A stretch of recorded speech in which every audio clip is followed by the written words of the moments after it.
তাই আজকে কেন তারা আহলে বায়েতের বিরোধিতা করে?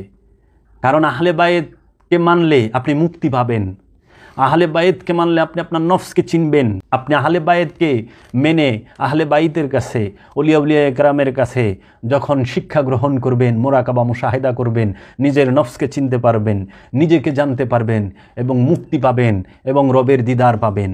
আপনার যেটা মূল লক্ষ্য এবং উদ্দেশ্য সেটা হচ্ছে নিজের নফসকে চেনা। মান আরাফা নফসাহু ফাকাদ আরাফা রাব্বাহু।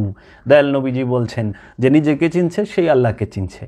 তাহলে সমস্ত ওলিয়া উলিয়াই কেরামও এক বাক্যে বলতেছেন তুমি অলি ছাড়া আল্লাহ পাবা না, আল্লাহ পাইতে হলে অলি লাগবে, অলি ছাড়া আল্লাহ পাবা না। আর ওহাবি খারিজি সালাফিরা এখন খুঁজে যে দলিল কোথায়, অলি ধরতে হবে, দলিল কোথায়, দলিল দেখান। কোরআন হাদিসে দলিল দেখাই দিলেও তারা মেনে নিতে চায় না। কারণ ওই যে বাবা জাহাঙ্গীর বলেছেন যে মানবে না তারা হাজার কইলেও মানব না।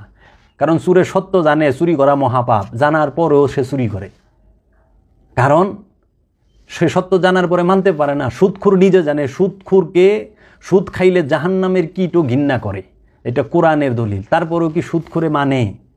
ও তো সুদ খায়, ও জানে সুদ খাওয়া মহাপাপ, তারপরেও খায়। ঘুষ করে সে জানে ঘুষ খাওয়া মহাপাপ, তারপরেও সে খায়। আবার এই ঘুষ করে নামাজ রোজা হজ জাকাত সব করবার লইছে, আনুষ্ঠানিকটা, হাকিকিটা না।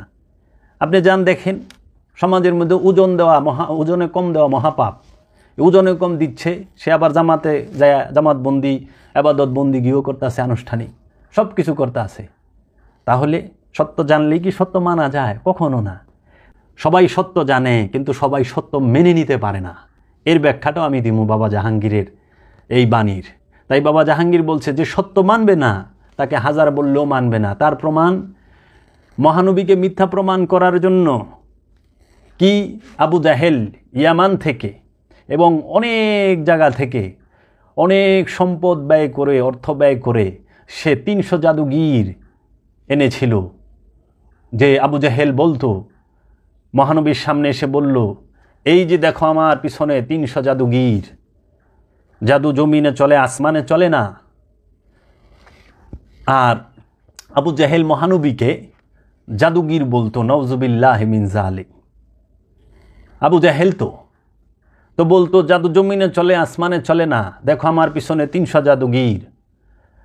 তো আজকে তুমি জমিনে সব করা পারবা, সমস্ত জাদুঘর বলল আসমানে জাদু চলে না।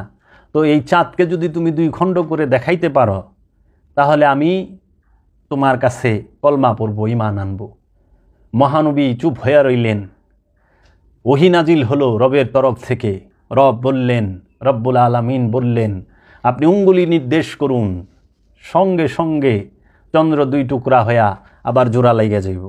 সাথে সাথে মহানবীর এই শাহাদাত আঙ্গুলি মুবারক যখন নির্দেশ করলেন তখন এই চন্দ্র 2 টুকরা হয়ে আবার জোড়া লাইগা গেল। এই দেখাই 300 জাদুগির সেজদায় লুটায়া পড়লেন এবং মহানবীর কাছে কলেমা পাঠ করলেন।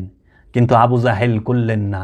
আবু জাহেল কি বলল, তোরা বুকা, তোরা বল আমাদের জাদু জমিনে চলে, মোহাম্মদ এত বড় জাদুগির, নাউজুবিল্লাহ, তার জাদু আসমানেও চলে। তাই বাবা জাহাঙ্গীর বলেছেন যে মানবে না তাকে শত দলিল দিলেও মানবে না।